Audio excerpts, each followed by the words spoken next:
Ketika seorang mengatakan 17 Ramadan, betul? Betul 17 Ramadan.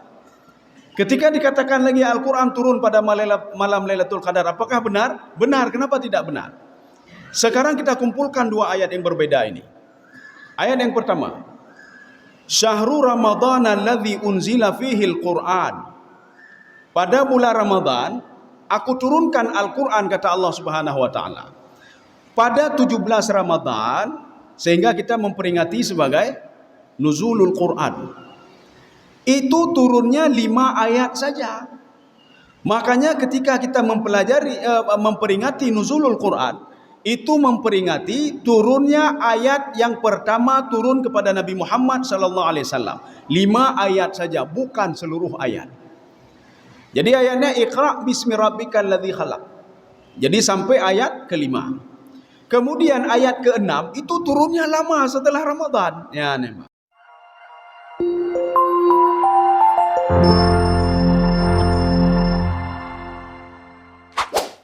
Selamat menonton dan jangan lupa di-subscribe ya.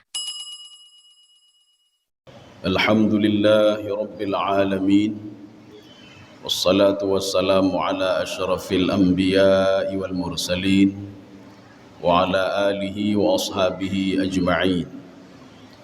Raditu billahi rabba wa bil islami dina wa bi Muhammadin nabiyya wa rasula.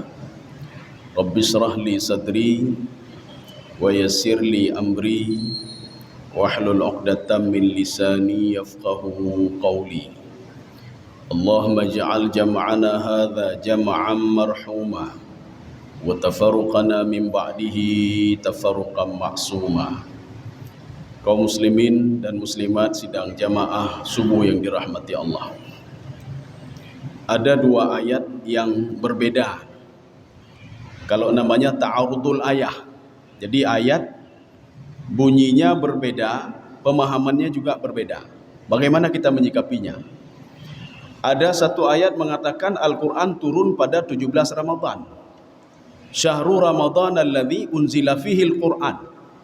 Jadi pada bulan Ramadan diturunkan Al-Quran, sehingga ulama sepakat kalau ayat ini adalah 17 Ramadan. Satu.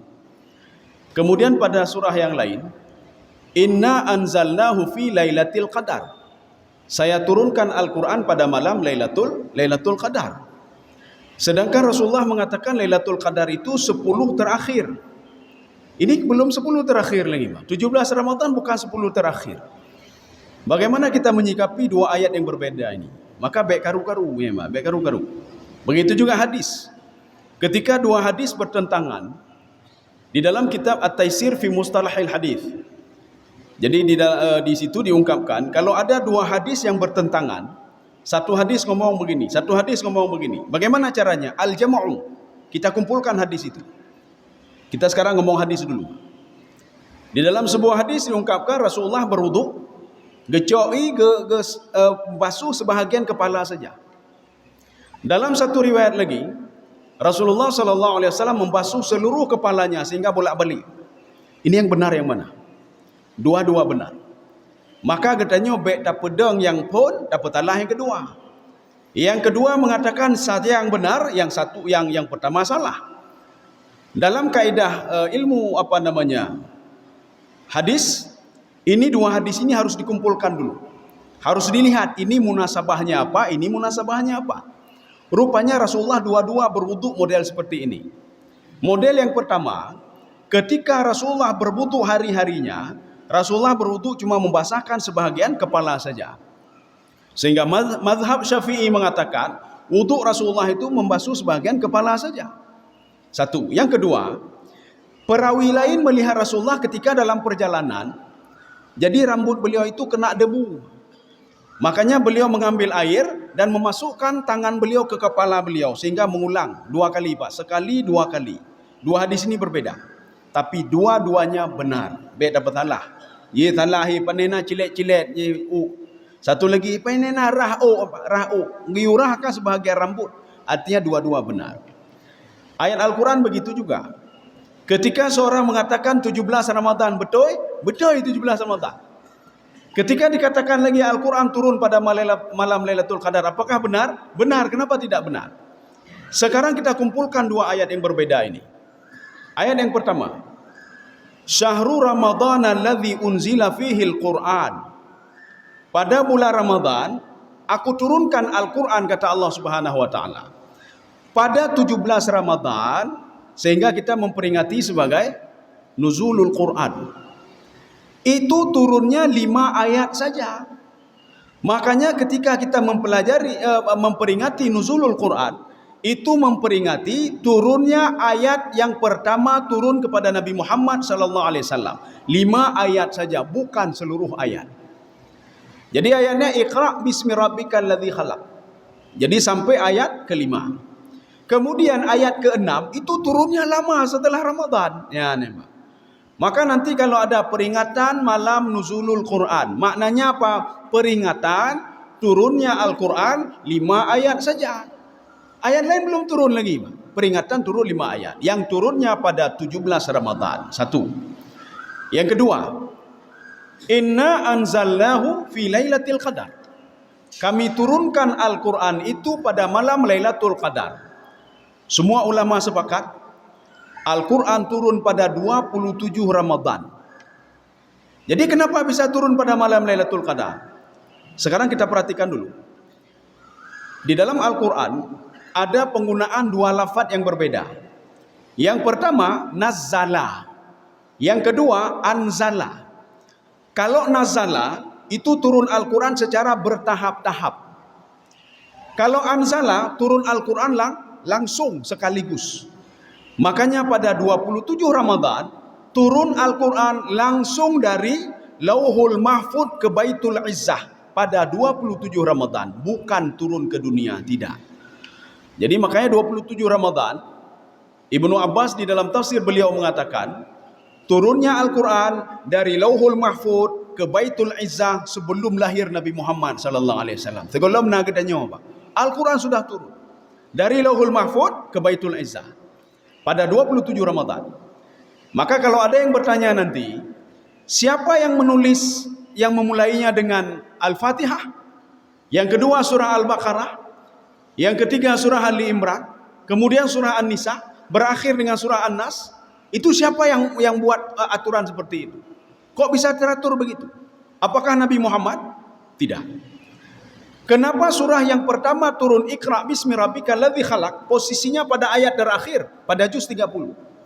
Rupanya ketika turun dari Lauhul Mahfud ke Baitul Izzah, Allah memerintahkan kepada, ini ada di dalam tafsir Sya'rawi.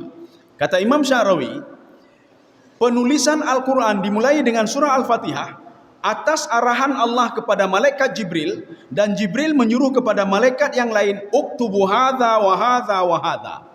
Itu di mana kejadiannya? Di Lauhul Mahfud, dari Lauhul Mahfud ke Baitul Izzah. Bukan ketika turun kepada Nabi Muhammad, tidak. Makanya Al-Quran ketika dari Lauhul Mahfud ke Baitul Izzah, nyan Baitul Izzah nyan 4. Sebagian penafsir mengatakan di langit pertama. Sebagian penafsir mengatakan di bawah langit pertama. Jadi makanya ketika di bawah langit pertama, malaikat Jibril mengatakan kepada malaikat lain, uktubu hadza wa hadza wa hadza. Tulislah pertama surah Al-Fatihah, yang kedua surah Al-Baqarah, yang terakhir surah An-Nas. Ini belum lahir Nabi Muhammad SAW. Makanya Al-Quran itu sudah sempurna turunnya pada 27 Ramadan. Turunnya di Baitul Izzah, bukan di bumi. Beda bekai bumi. Tidak ada dalil mengatakan kalau di bumi. Kalau turun ke bumi, makanya Allah menggunakan kalimat di dalam Al-Quran, nazzala.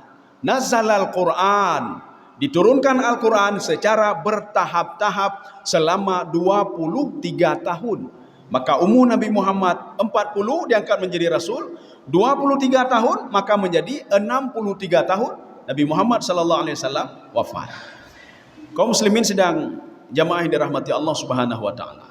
Maka sebelum lahir Nabi Muhammad sudah tertulis semuanya. Nyo surah Al-Fatihah, nyo surah Al-Baqarah, kabeh mandu menulis hebat. Ketika diturunkan kepada Nabi Muhammad, itu baru dipilah-pilah. Allah memerintahkan kepada Jibril, ya Jibril, turunkan Iqra' ilaihi Nabi Muhammad. Kenapa turunkan Iqra'? Iqra' itu maknanya bacalah. Bacalah di sini 2 maknanya. Yang pertama, Iqra' nafsak. Introspeksi dirilah kamu. Maka di bulan Ramadan nyo waktu introspeksi diri Pak.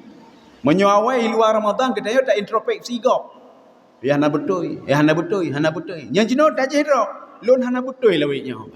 Wudu salah mentong, Fatihah salah mentong, bacaan salah mentong, sembahyang salah mentong, ilmu mentong kurung ya Pak. Tak introspeksi dro Pak. Baik tak introspeksi gop nya Pak. Ini ikra yang pertama. Jadi ikra itu maknanya ikra nafsak. Pelajarilah dirimu sendiri. Coba lihat dirimu. Maka Allah mengatakan kalau kamu mengetahui dirimu, kamu akan tahu saya, kata Allah Subhanahu wa taala. Ini dalam kajian konteks tasawuf. Artinya katanya tak penaji bertaturi dah ngeramadannya kai poh syahwat laju, poh nafsu laju. Supaya apa? Kita mengenal diri kita. Dengan kita mengenal diri melalui puasa, melalui salat dan lain sebagainya, kita insya-Allah la'alakum tattaqun akan taturi itu Allah Subhanahu wa taala. Nanti pada akhir Ramadan baru taturi Pak. Dan ibadah itu menjadi nikmat bagi kita. Satu. Yang kedua, ikra maknanya apa? Bacalah buku sebanyak-banyaknya. Belajarlah sebanyak-banyaknya. Baik baca-baca ya Pak. Nyo katanya tak murno baca ini, baca ini. Habis tak murno baca tak mendawang engkau Pak. Kata tepu bacanya kasep sang sep untuk mendawang Pak. Sep untuk mendawang gimana cara Pak? Maka Ibnu Abbas mengatakan di dalam tafsir beliau, yang dikatakan ulama itu seorang makin bertambah ilmu, yazdadal ulum fazdadal khasyah. Makin bertambah takut kepada Allah. Nyo makin bertambah ilmu, hana makin bertambah yo ke Allah, falaisa bil ulama. Kata Ibnu Abbas, nyan kan ulamanya. Ya jadi makanya ini maksud turunnya ayat Iqra bismi rabbikal ladzi khalaq. Jadi makanya turun pada 27 Ramadan. Apa kata Ibnu Abbas? Karena turun pada 27 Ramadan, inna anzalnahu fi lailatul qadar. Pada malam itu malam Lailatul Qadar. Di mana kejadiannya? Di Baitul Izzah, di bawah langit pertama. Di bawah langit pertama lah, di situ tinggal iblis dan syaitan ya, Pak. Ini kalau sesuai dengan arahan surah An-Najm, naq'udu maq'ida lis-sam'. Jadi waktu itu iblis, syaitan yang gepakat jin di rota Pak. Padahal jin hana salah tepu Pak. Tak tahu apa-apa jin Pak. Diajak oleh iblis di mana mereka duduk, di mana tempat tinggal mereka di bawah langit pertama Pak. Kenapa iblis, syaitan tidak diberikan izin oleh Allah untuk mengakses langit? Maka duduknya di langit pertama. Oh berarti sama di Baitul Izzah? Ya betul, sama di Baitul Izzah.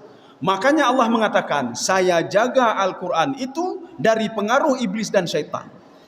Makanya Allah katakan ini Al-Quran bukan perkataan syaitan. Bukan syair, bukan perkataan syaitan. Walaupun tempat tinggalnya Al-Quran ini, ketika dari Lauhul Mahfuz ke Baitul Izzah, itu tahu dengan tempat tinggal iblis. Tetapi Allah mengatakan, saya jaga Al-Quran itu. Makanya sampai datang ke Nabi Muhammad, Al-Quran itu selama 23 tahun, itu murni tidak pernah berubah sama sekali. Makanya Ibnu Abbas dalam tafsir beliau mengatakan, karena Al-Quran turunnya pada 27 Ramadan, maka Lailatul Qadar memperingatinya tetap pada 27 Ramadan. Ini sesuai dengan tafsir Al-Qurtubi. Imam Al-Qurtubi mengatakan, kenapa perayaannya di bumi? Kenapa di bumi? Kenapa tidak di langit satu? Karena untuk memuliakan manusia yang beribadah pada bulan suci Ramadan. Jadi Al-Quran tidak turun lagi beda pikir dalam Quran. Tidak. Pada malam Lailatul Qadar, Al-Quran kaget turun Al-Quran. Cuma diperingatinya saja. Contoh, 17 Agustus. Setiap 17 Agustus, peringatannya kan kejadiannya kan di Jakarta. Tapi kenapa peringatannya ada di Aceh, ada di Medan dan lain sebagainya? Itu untuk memperingati dan mengenang kembali. Inilah yang dikatakan oleh Imam Al-Qurtubi di dalam tafsir beliau. Kenapa para malaikat pada malam Lailatul Qadar turun ke bumi, tidak turun ke langit? Apakah naik langit pertama ya Pak? Di tempat turunnya Al-Quran. Lihtifali nuzulil Quran. Untuk memperingati turunnya Al-Quran secara langsung, memperingatinya di bumi. Maka setiap tahun kita peringati di bumi. Maka Ibnu Abbas mengomentari, kalau Al-Quran diturunkan dari Lauhul Mahfuz ke Baitul Izzah 27 Ramadan, peringatannya tetap pada 27 Ramadan. Maka 27 Ramadan itu malam Lailatul Qadar. Ini kalau arahan daripada Ibnu Abbas. Kaum muslimin sedang jemaah yang dirahmati Allah. Ya, kalau kita sudah dengar itu kan tidak ada kontroversi lagi. Hanya kontroversi. Maka beda pegang nyuk. Hana kiban caranya dua dalil yang berbeda. Satu dalil katanya turun di bulan Ramadan. Tidak. Al-Quran itu salah satunya turun di bulan Ramadan. Kemudian ada juga yang di bulan Syawal, ada yang di bulan Sya'ban, ada di bulan Rajab dan lain sebagainya. Selama 23 tahun. Kaum muslimin sidang jamaah yang dirahmati Allah Subhanahu wa taala. Jadi nanti Al-Quran itu pada 27 Ramadan kata Ibnu Abbas diperingati lagi oleh para malaikat. Itu mendumba. Tanazzalul malaikati warruh. Para malaikat turun. Ini ada dua tafsiran. Tafsiran yang pertama, yang turun itu adalah para malaikat dan roh. Roh itu siapa? Itulah malaikat Jibril. Maka Jibril itu istimewa dengan malaikat yang lain. Bukan istimewa, Pak. Karena Al-Quran diturunkan melalui Jibril. Maka Jibril istimewa. Makanya roh itu, kalau disebutkan roh itu Jibril, satu lagi Nabi Isa alaihissalam. Maka di dalam hadis itu kalau ketika ada ya ruh Allah, wahai ruh Allah, apa maksudnya? Ya Nabiullah Isa alaihissalam. Makanya Jibril kenapa istimewa? Karena Al-Quran diturunkan melalui Jibril. Kenapa bulan Ramadan istimewa? Karena bulan Ramadan diturunkan Al-Quran. Kenapa Lailatul Qadar istimewa? Karena pada malam itu diturunkan Al-Quran. Kenapa Nabi Muhammad Nabi terakhir dan paling istimewa dan disebutkan lagi di dalam Al-Quran berkali-kali? Karena pada Nabi Muhammad diturunkan Al-Quranul Karim. Gedanya menyomohon istimewa cik, baik jioh-jioh Al-Quran. Selalu baca Al-Quran. Paling enggak kita itu memahami Al-Quran.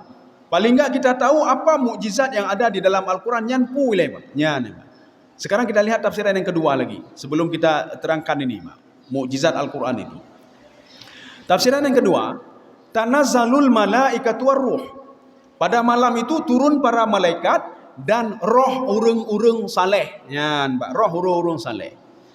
Ada seorang jamaah bertanya ke saya, malam Lailatul Qadar kan setelah Isya sampai Fajar, ya setelah Isya sampai Fajar.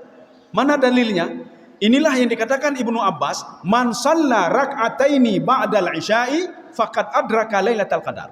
Barang siapa yang salah sunnah setelah salat Isya, maka dia sudah mendapatkan bahagian daripada Lailatul Qadar. Jadi hana masjid dah bedah dengan malam ni, Pak. Nyoh haru bedah dengan malam dia pecerok Lailatul Qadar, haru qiyamul lail sabi-sabi. Habis Isya kai tamoh Lailatul Qadar. Maknanya ketika kita salah sunnah, maka baik tinggal-tinggal sembahyang tarawih, Pak. Baik tinggal tarawih.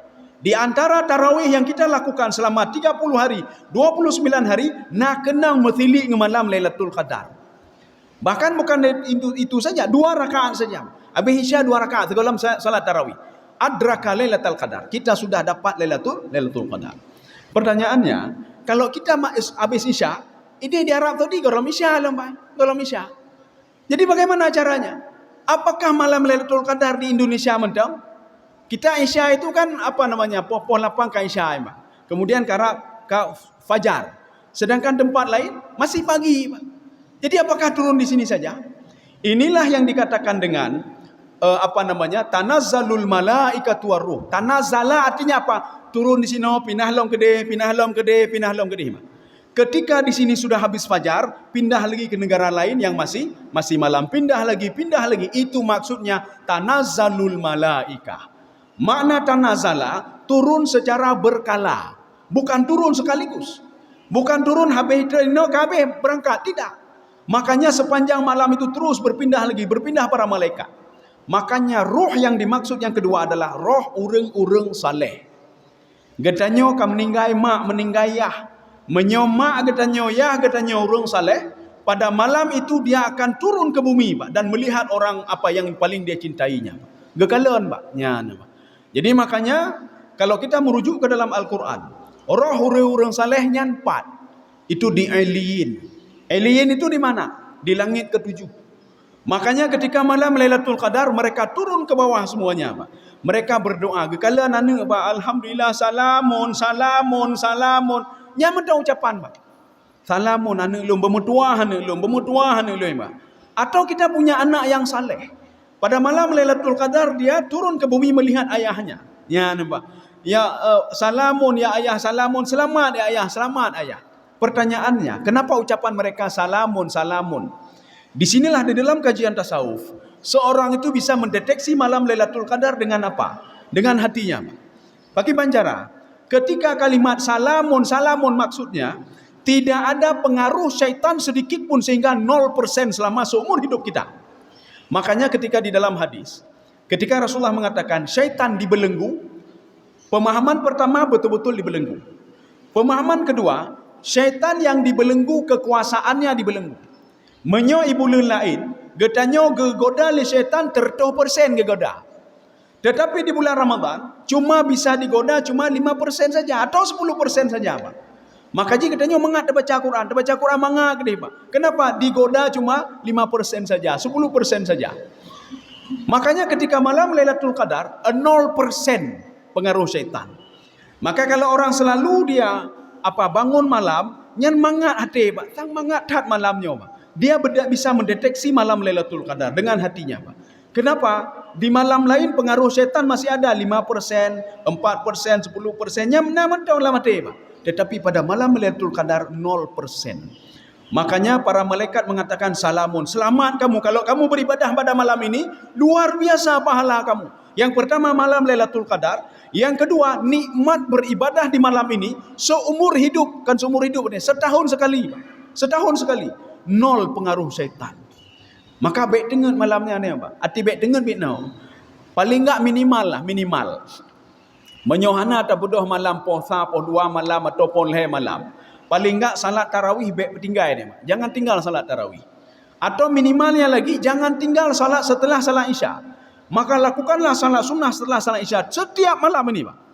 Kan berarti Ramadan mendang. Nanti habis Ramadan nah semayang sunnah hanali Ramadan ni pun dah semayang pahala ka baju ni, Pak.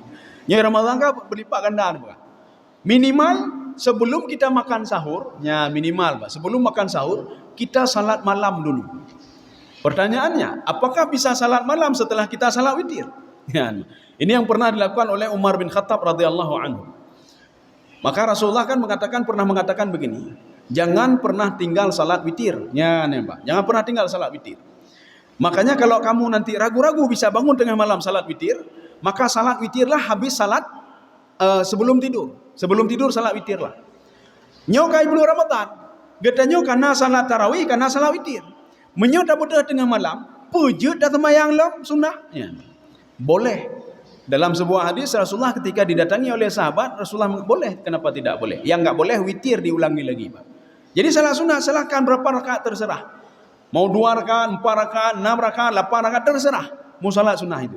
Paling enggak sebelum kita sahur, kita salatlah atau 2 rakaat atau 4 rakaat atau berapa rakaat. Atau kita bisa salat sunnah fajar. Yang penting apa? Masih di dalam ringkup malam Lailatul Qadar. Kaum muslimin sidang jamaah yang dirahmati Allah Subhanahu wa taala. Makanya dikatakan bulan Ramadan itu bulan Quran, Pak. Syahrul Ramadan alladzi unzila fihi al-Quran. Makanya kita usahakan karena setiap hari kita baca Quran, baca Quran. Al-Quran itu merupakan mukjizat material, imaterial. Mukjizat imaterial. Ini kan mukjizat, Pak. Dari 1000 mukjizat Rasulullah SAW adalah Al-Quranul Karim. Jadi 1000 mukjizat Rasul. Jadi baklun na kitab nanji alfu mukjizatir Rasul. 1000 mukjizat Rasulullah. Yang pertamanya apa? Al-Quranul Karim.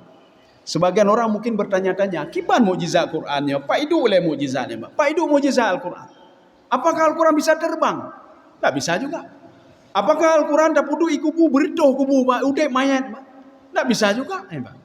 Ini seperti kata orang-orang kafir ketemu dengan Rasulullah. Ya Muhammad, Pak itu mukjizat Al-Quran. Apakah ketika kami letakkan di atas kubur mayat bisa hidup kembali? Apakah ketika kami meletakkan di atas tanah fatufujjiral anharu khilalaha tafjira, itu air-air itu bisa memancar ke atas? Nabi Muhammad diam saja. Artinya apa? Mereka tidak paham lagi. Mukjizat ini namanya mukjizat imaterial. Satu lagi mukjizat material. Mukjizat material adalah mukjizat yang bisa dilihat, bisa dirasa dan bisa diraba. Tongkat Nabi Musa berubah menjadi ular. Bisa dilihat, bisa diraba, Pak. Betul-betul ular apa, Pak? Sehingga penyihir pada masa Nabi Musa alaihissalam semua tunduk dan patuh kepada Nabi Musa alaihissalam. Dan mereka takut kepada Allah. Kenapa? Ular yang mereka lihat rupanya betul-betul ular, Pak. Ini namanya mukjizat, mukjizat material. Nabi Isa berjalan di atas air, betul-betul dilihat oleh Bani Israel. Sanggup berjalan di atas air. Tetapi Al-Quran ini namanya mukjizat imaterial. Kita tidak akan tahu mukjizat Al-Quran kecuali kita dekati dulu Al-Quran. Kita pelajari Al-Quran. Kita tahu makna Al-Quran. Dek baru dah depu, oh ino hidup mukjizat lah Pak. Ino hidup mukjizatnya. Tetapi kalau kita tidak pernah baca Al-Quran, tidak tahu isi Al-Quran, tidak memahami Al-Quran, bagaimana kita tahu kalau itu mukjizat? Hanya ada depu mukjizat Pak. Ya, nampak. Makanya salah satunya ketika Romawi dan Persia adalah sebuah peradaban yang paling hebat, Romawi dan Persia pada masa itu.